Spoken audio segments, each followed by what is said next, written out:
Hey there, everybody. Welcome to Trading Paperbacks. We're your hosts. I'm Molly Muldoon. And I'm Kel McDonald. I picked the book, so you get to say the next bit. Whoever didn't, Trading Paperbacks is a bi-weekly Twitch and podcast where we read and discuss different book series. It will be live every other week, and then the following week we'll post it on YouTube and eventually as a podcast. How it works is we both pick a series our co-host hasn't read and take turns discussing them book by book. So, spoiler warning, we will be spoiling up to the book we are discussing in each episode. So this is our second book of the selection series. As we all know, Kel was not a big fan of the first one. So I am very curious to see what you thought of the second one. Okay, so summary of the second one. America finally realizes that she cares about the prince and by extension the competition. And I think that was a big reason why I wasn't into the first book is because America didn't care about the conflict. So I was kind of like, well, if you don't care, why should I, the reader, care, America? But now that she cares about it, it was more interesting. So I did like this second book more than the first book. Okay. Maxim takes her to a secret library. Secret library, but so good. Where they have history books because she wants to talk to him about Halloween because Halloween has not existed in a long time. And they read the secret history books, figure out what Halloween is, and then make part of the show that they're gonna have a Halloween party, which will be the first Halloween party in like centuries, maybe. Yeah, something like that. So at the Halloween party, leading up to the Halloween party, Maxim ignores her, which America is like, oh no, does he not like me? And it's more, I'm sitting there like, as someone who has seen The Bachelor, and it's like, no, he has to go on dates with all the other girls to figure out which one to kick out.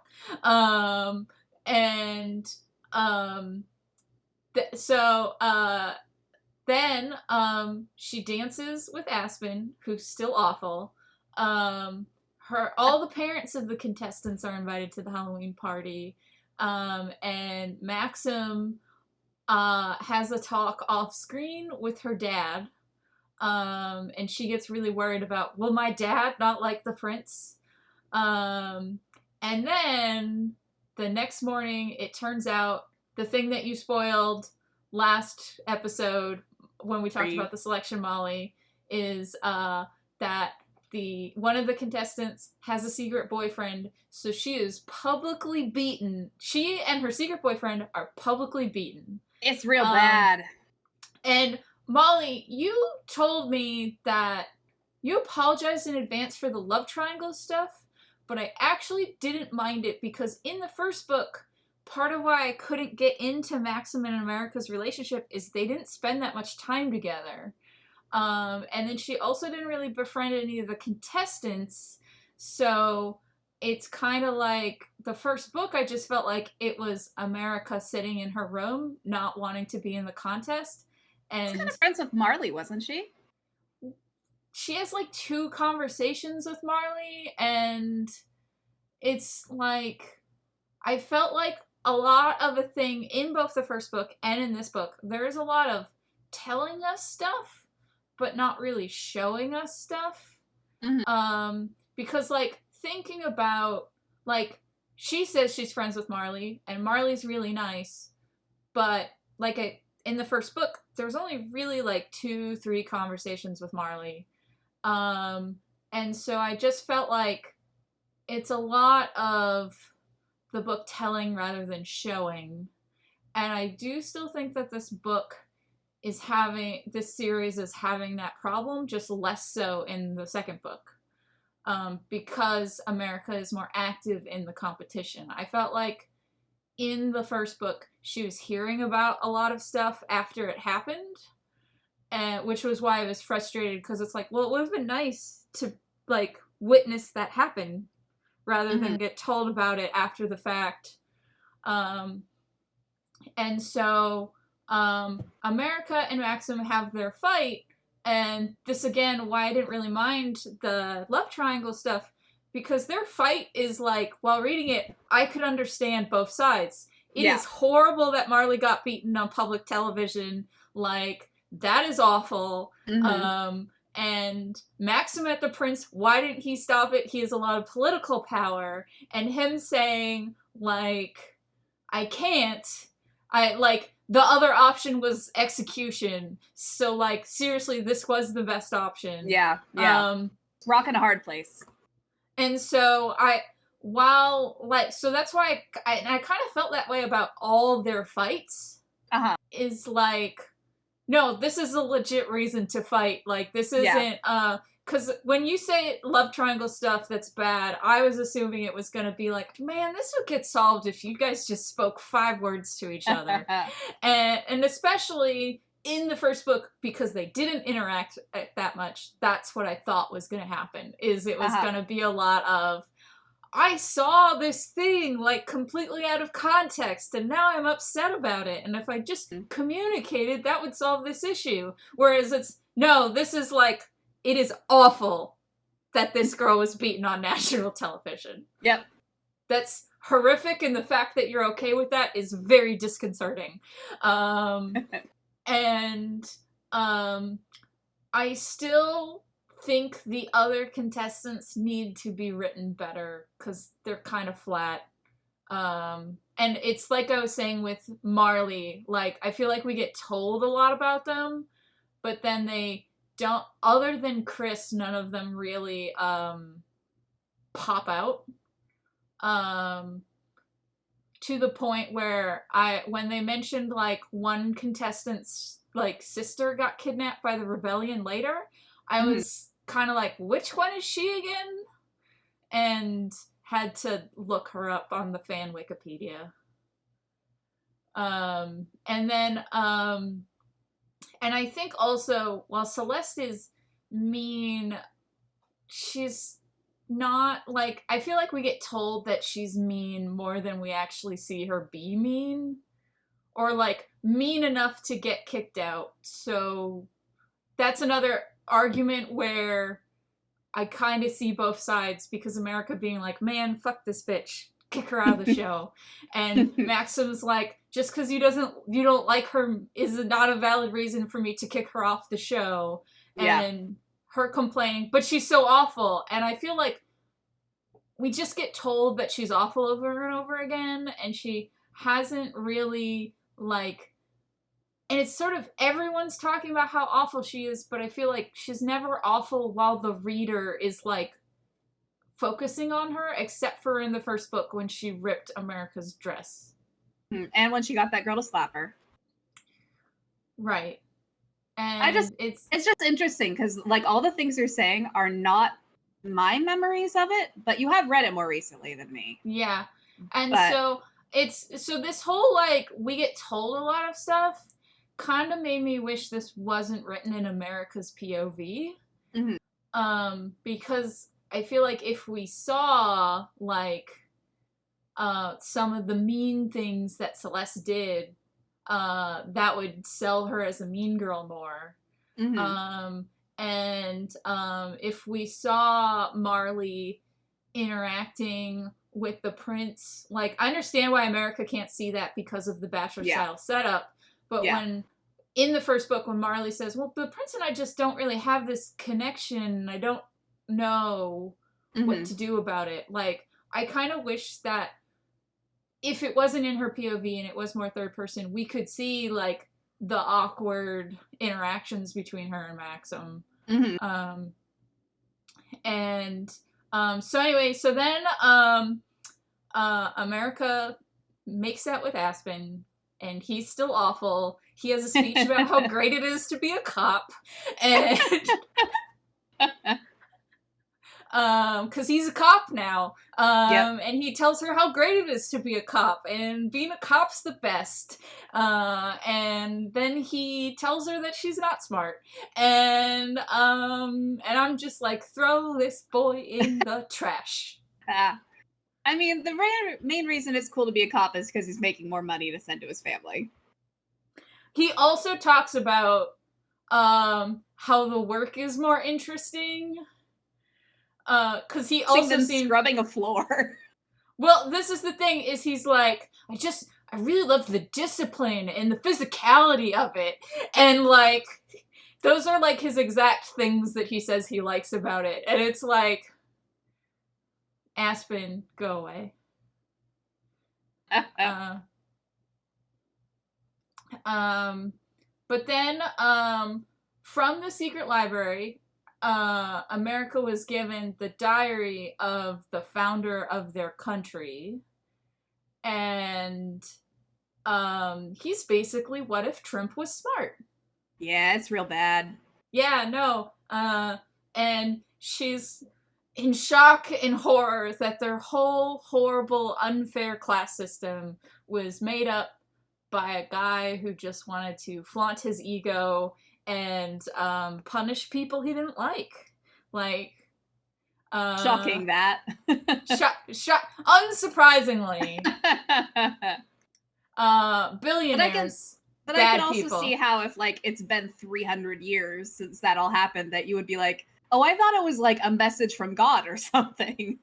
Like, you're so far removed from the origin of the thing that you don't realize, like, oh shit, it's just a dude? It's not just a dude, it's the worst dude. The worst dude, yes, but still just a dude, ultimately. Cause,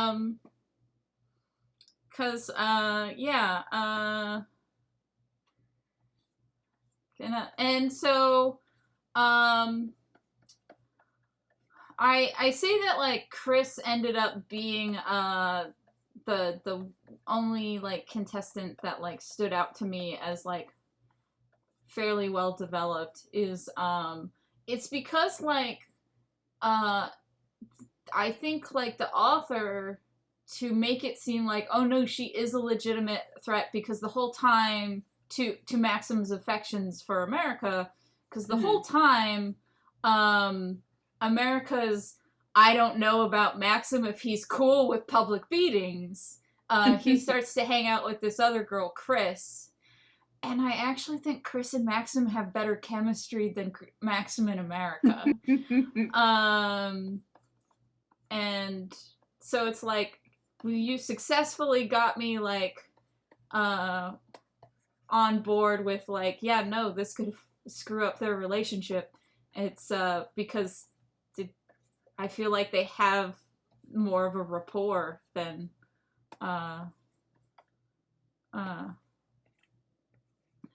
Maxim and America. I'm drawing Aspen getting thrown in the trash. Very good, very good. I forget what he looks like, so I'm just gonna draw a generic cop-looking guy. I mean, fair enough. A young cop, because he's like, what, 18, 19? Yeah. And so, then, this is also part of why I started to like the book a lot. So, like, the halfway mark, is when I definitely was like, okay, this book is definitely better than the one before it, because the stuff that I liked was America engaging in the competition, like when she gets tested on what to do with the military. I felt like that's why she asked Aspen, like, how do you feel about being a cop? And he's like, being a cop is great, because she's like, I have this made-up military report. What should I do? Like, I have to give a talk on what I would do with this knowledge. Yeah. What is your opinion as someone who is a cop? And he's like, being a cop is great. Thumbs up. But then she's wondering if she can even like be a good princess, and that's when Aspen tells her that she's dumb. She tells her she would be a bad princess, because she just doesn't. She's not the right person to do politics. She should wear her pretty little head about it. Throw him in the garbage. Kel. Yeah. Okay, what about the rebels? Tell me about the rebels. They haven't really done anything. But we saw them. They attacked, and one of the rebels stole some books. Exactly.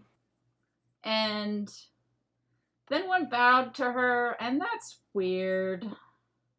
That's weird that the rebels are pro-monarchy. So there are two sets of rebels. Yes, and the other rebels kidnapped one contestant's sister. Mm-hmm. And they want the selection to end. And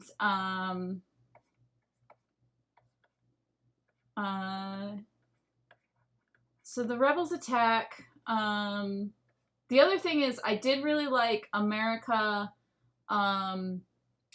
entertaining the Italian diplomats. Because this is like the details of America. You have to learn what it is to be a political figure in the country. Mm-hmm. That was the stuff where it's like, do more of this. But then to go back to, they tell you a lot of things and don't show you a lot of things. After that, America goes to the teacher and is like, hey, can I have extra politic lessons? And the teacher's like, God, finally one of you girls gives a shit. And offers America extra lessons, but then we don't get told what any of the extra lessons are. We just get told that now the teacher is nicer to her because she's giving America extra lessons. That's a case of, that's a thing you're interested in, but not necessarily the main audience of the book series is interested in. That's a very Kel interest, and not necessarily YA dystopia. I don't know average fans' interest. Katniss can get lessons on like manipulating a crowd to get them to like you. We can have at least a couple of politicking lessons. Just saying, I think that is a thing you are more interested in. That's maybe not necessarily the focus of the book.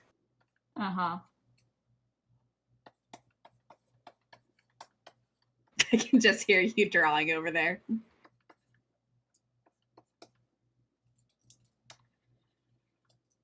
Yeah, I'm going to send you this picture. Then I'm almost done. I'm excited to see. So is Jamie. So, let's see. There's more stuff that happens. How does it end? So, then, it did something that made me interested in the third book, because America reads that Donald Trump but smart is Donald Trump but smart, and like used a propaganda machine to make himself look like a family-friendly dude, and then he basically sold his daughter to another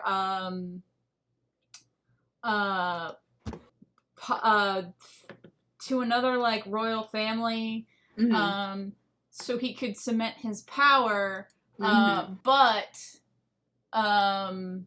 she didn't want to go, like she was crying the whole time, and he's like, I don't give a shit, give me those dollars and that political money.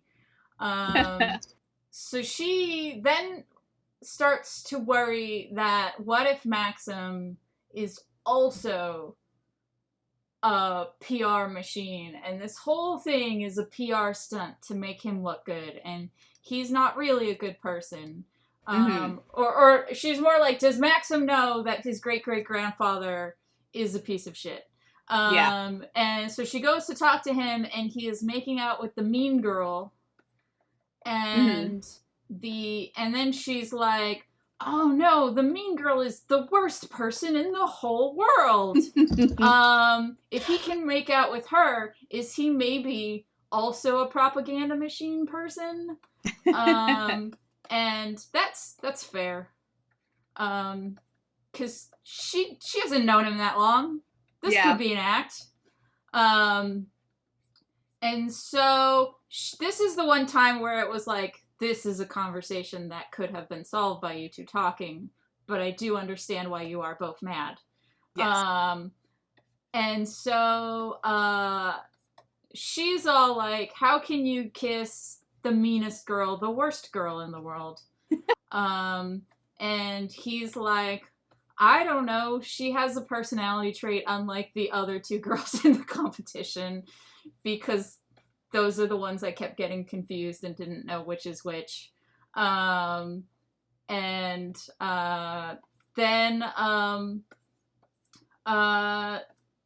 they have their big fight, and America is told that she has to give like a presentation / a speech. Mm-hmm. It's like a debate or topic or something, right? They have to. It's like a presentation, and like then other people are going to ask questions. And so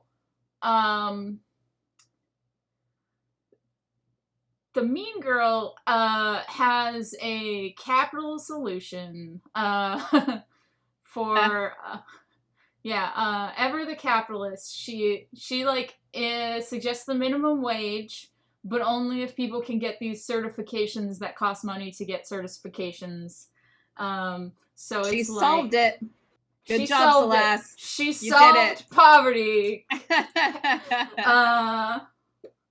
And then there is Chris proposes education. We don't get told what the other girls want to do, because at this point the narrative has acknowledged that no one cares about them and they're not important, or else they would have gotten the screen time.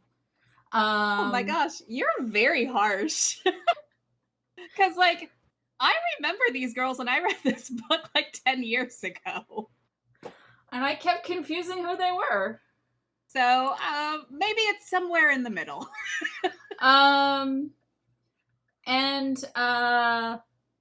Then America, because she's mad at Maxim, says, well, let's get rid of the caste system. They were made for a bullshit reason anyway. Something she's not supposed to know. Yeah, and she's not supposed to know that. She's also not supposed to know that they were made for a bullshit reason. Yeah.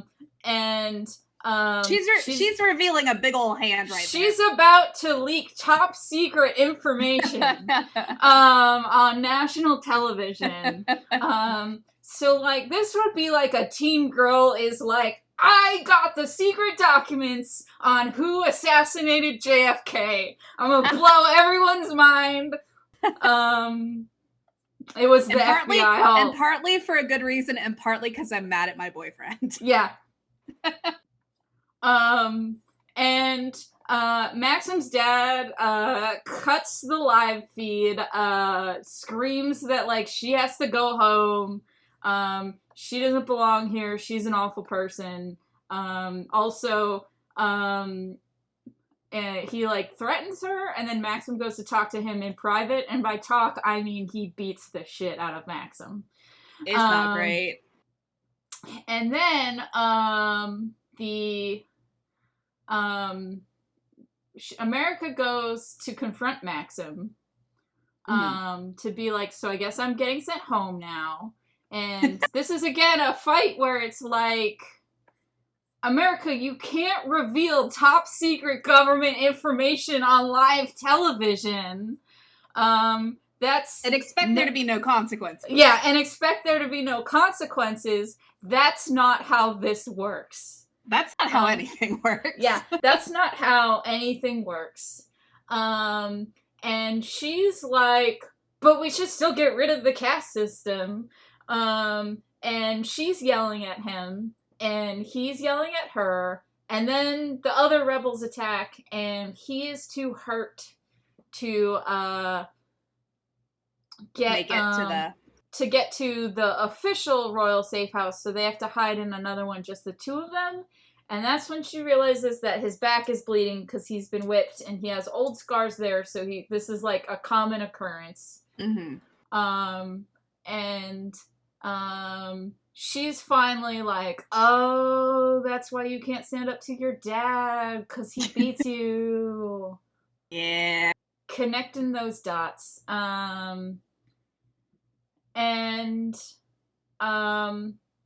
He doesn't send America home. He sends one of the other girl. He sends the girl whose sister got kidnapped home. Real rough, bud. Like, you were here, you became a famous person, which made your sister be kidnapped, but now you just go home? Sorry about your sister. Goodbye. I mean, to be fair, her family won't be targeted. He is right in that her family now won't be targeted. And, also, it's the best thing he can do in the situation. It's the best thing he can do, also, because she's not sticking around in this book. And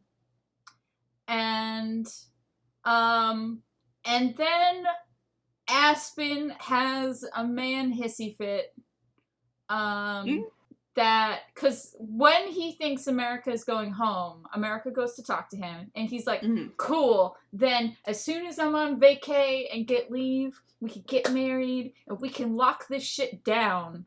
And she's like, I need some time to, like, think about my feelings, and he's like, what? Fuck that. Like, no, you gotta be with me immediately. See, I think this is what I was talking about when I was talking about love triangle things. Mainly Aspen. But the thing is, he is consistently throw this man in the garbage. Like, he calls her dumb. He talks about how great it is to be a cop. And when he broke up with her, it was, you giving me gifts emasculates me. So this relationship will never work. What it was I was more frustrated America wasn't just shutting him down more. But yeah, no, I'm on your side with this. Yeah, throw Aspen in the trash. He is nonsense. He is like toxic masculinity given life. And I drew another picture of America. I want to see it. So like I said, I liked this book more because she was engaged in the competition, and she didn't really do that in the first one a whole lot. It was just like, I felt like she was never involved in any of the interesting things going on, like, and because she wasn't like interacting with Maxim all that much, I couldn't get invested in that relationship either. So I'm glad that she decided to engage with the plot. I really like the bits where she has to do kind of like queen training. Yeah, and I kind of wish there was more of that. Like, you're saying that's the thing that I'm interested in, but maybe not the average YA person. But I feel like if there was more queen training, we could actually see Celeste being actively mean rather than people just talking about how she's mean. And we could just get more of the contestants in other contestants. I agree with you. What you were talking about is the extra she gets by herself training, which would not give us that. But I think it would have also given us insight into what the country expects of their queen and their royal family. I guess. I don't know. I agree it would be interesting, but I also see why it is not in the book. So, I'm finding my review that I wrote of this book on May 20th, 2013, when I had first read this book. And I am very disheartened that more things did not happen in it. And let's see. I'm the opposite. I think I know more stuff should have happened in the first book because I liked the first one better. Huh? I liked the first one better when I originally read them. It says we find out more backstory of what happened to the world. We read the secret diaries. We saw more rebels. I liked all that bit. Um. I think I just didn't like that they fought all the time. It was just a lot of fighting, and I was getting annoyed with all the fighting. Whereas I didn't mind it because I felt like, these are good reasons to fight. Being pro, yeah. Yeah, I'm just reading my old thoughts. And it says, she spends a lot of the book hemming and hawing over Aspen and Maxon, going from one boy to the next, and then overreacting if one of them says something wrong. I do think Maxon sometimes makes poor choices, but for everything else, America gets very upset and does not let anyone explain. Yeah, it happened 4 or 5 times, and it was getting old. That is a consistent personality trait, which is why I'm like, I kind of like Chris and Maxim better than America and Maxim. Because there's the bit where, like, before the party, Chris comes up to talk to America, and Maxim comes up and is like, what you guys talking about? And then, like, Chris and Maxim kind of joke.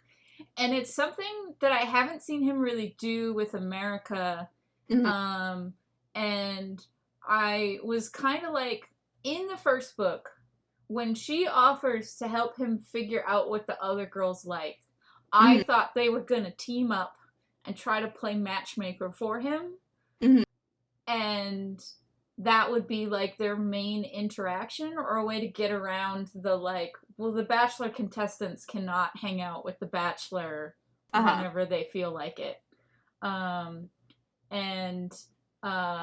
Instead, America mostly sat in her room. Yeah. I will tell you, if that's a thing that you're interested in, there is a 2-book, like, sequel series to this, which is about Maxon's child going through her selection. And there is a character that does team up with her and be like, I don't have any interest in marrying you, but I do want, I'll help you. I'll be your bud. It was more like, I just wanted them to interact more in general. Rather than that specifically, I was like, oh, that's how they're going to get them to interact. More than they should if she's a contestant. Gotcha. Because I think that, like I said, that's why I had a hard time in book 1 connecting to Maxim and America's relationship, because they didn't talk that much. And I understand why, because it's a Bachelor competition. Yeah. Gotta play the field. Yeah. Which is why I think maybe first person narration was not the best choice for this story. I understand, like, that's the YA thing, because I don't think I've read a single YA that isn't written in first person. It was more just... third person limited, yeah. Yeah. Third person limited would have been interesting. I also think that maybe this shouldn't have been a dystopia world, because I feel like how we got from modern America to this was poorly thought out, which if it was just, this is made up Landia, and our land used to be a different country, but it fell to other Landia at a past time, and we could keep all the same plot points, but it's the fact that, like, so in their world, China invaded America because America owed them too much money, and that is conservative fear-mongering all through the Obama administration. So the fact that it's like, so that just happened, is weird. And then the fact that they talk about Asia's all one big country, and that's also weird. But there's still an Italy and a Germany, and all of Europe seems to be intact. So it's just like, they didn't think about the implications that they were saying with these things. I think they did not think about the implications at all. I Yeah, don't think no. that was a passing thought. Yeah, no, it wasn't. And if this was made up Landia, and then those implications aren't there. Mhm. It's also kind of weird that all of Europe suddenly is ruled by royal families again. Which again, that's a thing 300 or whatever. Yeah, it's still weird that all of Europe decided, let's get back on the monarchy train. So even France, who famously did not want their monarchs. To be fair, so did we famously not want our monarchs. We've got some. Ours was a little less violent. Pretty violent. We started our own country specifically to get away. Fought a whole war about it and everything. We didn't behead as many people. No, but it was a big a fight, I would say. But anyway, so again, if this all took place in made-up Landia, it would just, while it would probably still be flimsy, it would not be as like, these are some weird decisions that you didn't think about. I mean, to be fair, when I read this book 10 years ago, I also didn't think about it, you know? Yeah. I think it might be something that's we're more aware of post 2016 than maybe we were in 2012.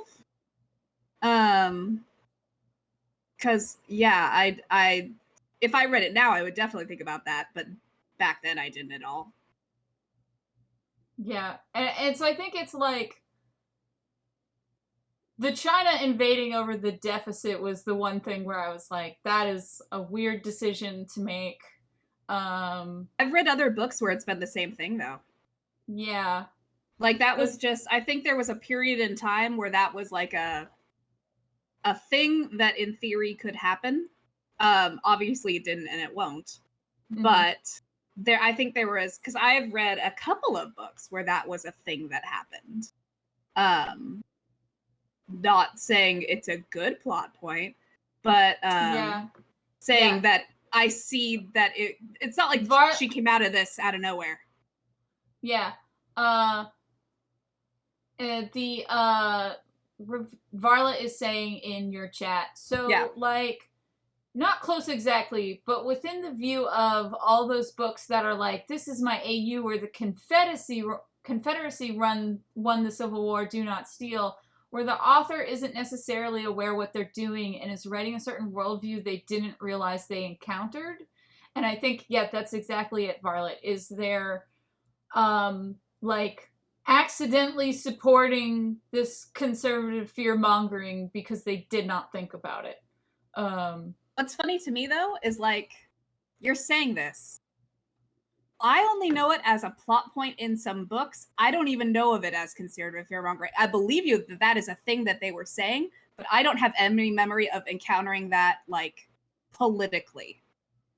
It was a thing that, like, the time I remember it being most prevalent is right after the Beijing Olympics. Because it was like, oh, China's gonna take over. Like, that sort of, kind of the way 80s treated Japan. Like, if we don't get our shit together, Japan's gonna outpace us or stuff like that. It's always an Asian country that's gonna outpace us and take us over. Because that's literally a thing I had never heard. I believe you, but that's just not a thing I had heard. I've just literally encountered it in books. Yeah. It's like it was kind of like, it's why like Republicans beat the drum of like, oh, we can't spend this much because the deficit, blah blah blah. It's like the reason to not let the deficit get too big. But I know about the deficit. I've just never connected it to China. But no, like I said, like, yeah, I'm not saying that's not it. It's just not what I and like I said, like the author isn't like being malicious. It's just they didn't think about this. Yeah. And it's also really not that big a deal. Which is why I think it bothers me so much, because literally America could have fallen any other way and everything else could have been exactly the same. Yeah, so it doesn't actually matter ultimately. Yeah, in fact, because it did get kind of mentioned in the first book, but because it was also brought up in the context of they all learned different history, I was expecting the founder of their country lied about that. And that was like propaganda they were fed, rather than something that actually happened. And so then I get to America's reading the secret history, and oh no, that part did actually happen. Is kind of where I was like, really? Okay. Yeah. Just unfortunate coincidence, I think. Yeah, and it's definitely like the author just didn't think about it. Like, yeah. You know what you should show everyone? Is those wonderful Japanese covers you found last time. I did find those last time. Let me find them. They were so good. So we've been looking up Japanese covers for the Rivers of London books because they're so bazonkers. So I looked up the selection after we got off the call last time, and they're so cute. So this is, let's see. Let's capture a different window capture. Nope, that's infinity. That's not what I wanted. There we go. So this is the first book, which is so good. Oh, that's not what I wanted. That's what I want. There we go. Hello. It's so cute. It's so good. It's so shoujo manga.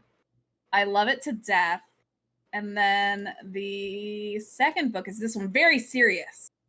She's holding a book, which I guess is the secret history. I'm guessing it's the diary. Yeah. And then I think Maxon's holding a chess piece, is holding the king. Of course he is.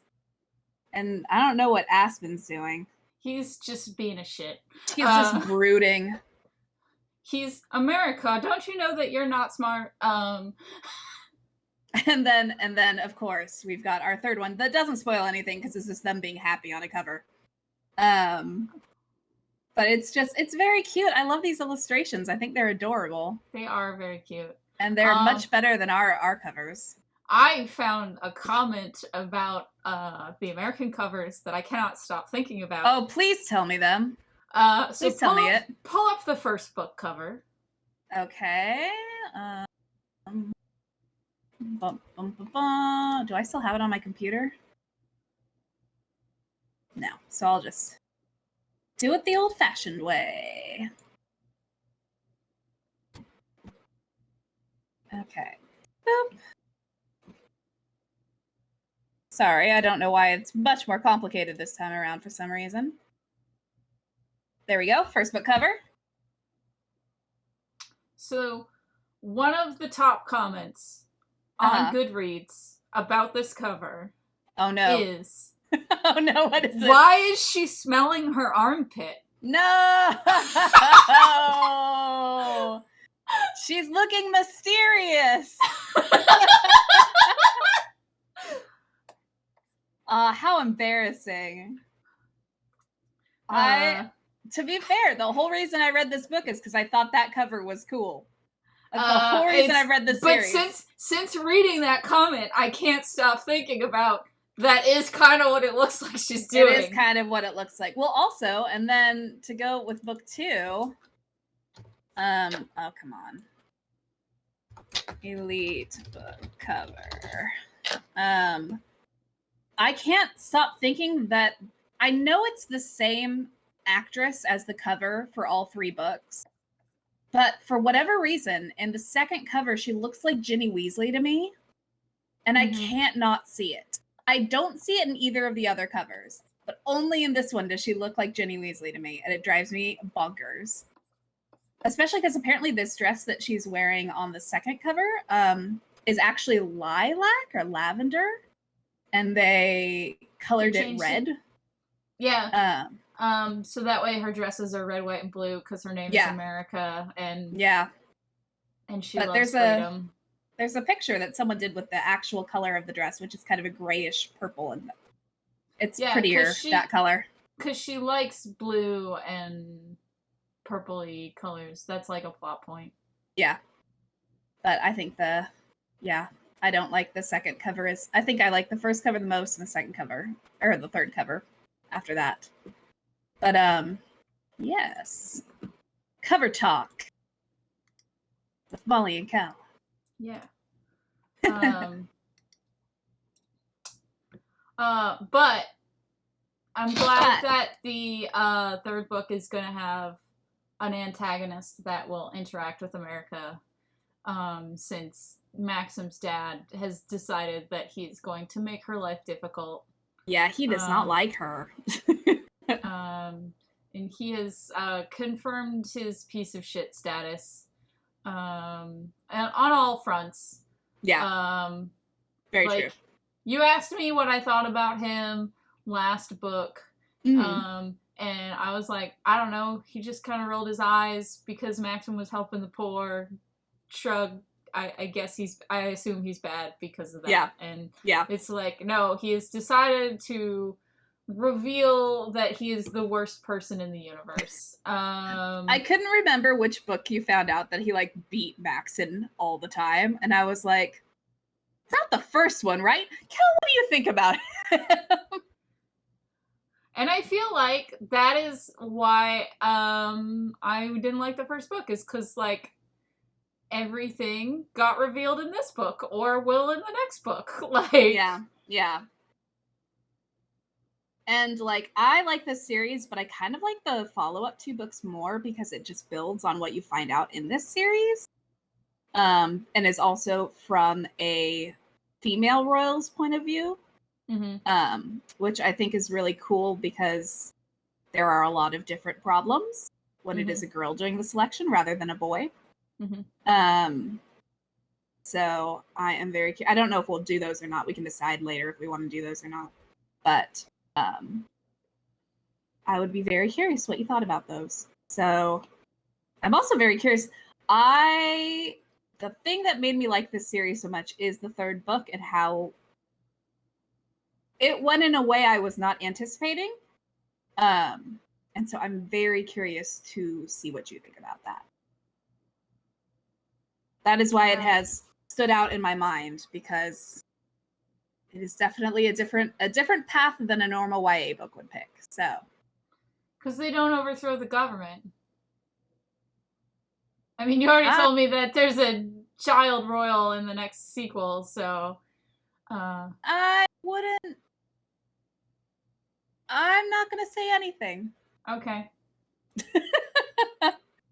Because anything I say will potentially...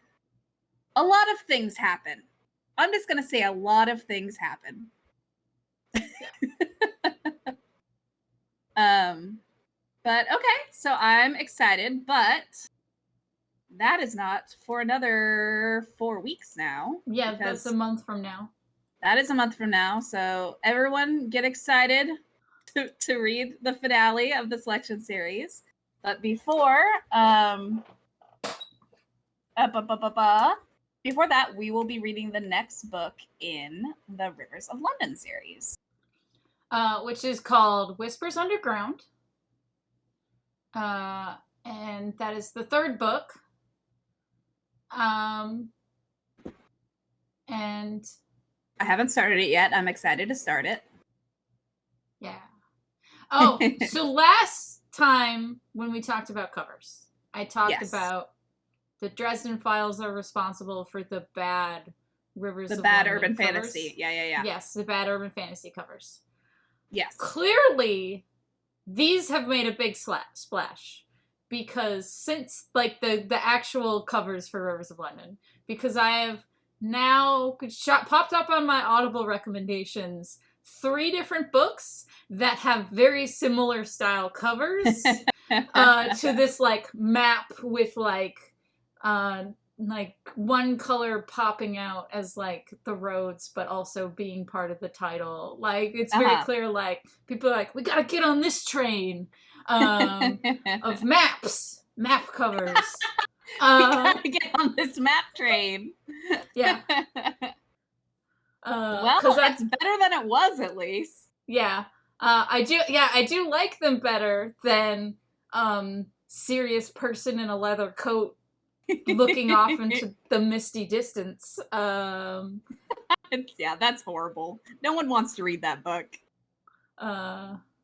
Except apparently everyone, because the Dresden Files is the best-selling urban fantasy Except series. apparently dude bros who want to wear fedoras but can't pull them off. Yeah. No one can pull them off. Anyway. We're going to talk about Whispers Underground on August 16th at 7 p.m. Pacific Standard Time. Yep. Join us there. But until then, Kel, where can we find you? When we aren't live, you can find everything I do at kelmcdonald.com. I'm on Twitch as Kel McDonald. I'm on Twitter as Kelhound, with spelt like Hellhound, but with a K. And you can find me pretty much anywhere. Twitch, Twitter, all the things as Passing Fair. And I have been posting these on YouTube. There's a playlist on my YouTube, which is just Kel McDonald because it's tied to my like Google account. And all the 3 previous episodes are up. You can, and I'll post this one next week. Yeah, so if you want to catch up, you got that for you. And thanks for joining us. Yeah. Bye, everyone. See you guys in a little bit.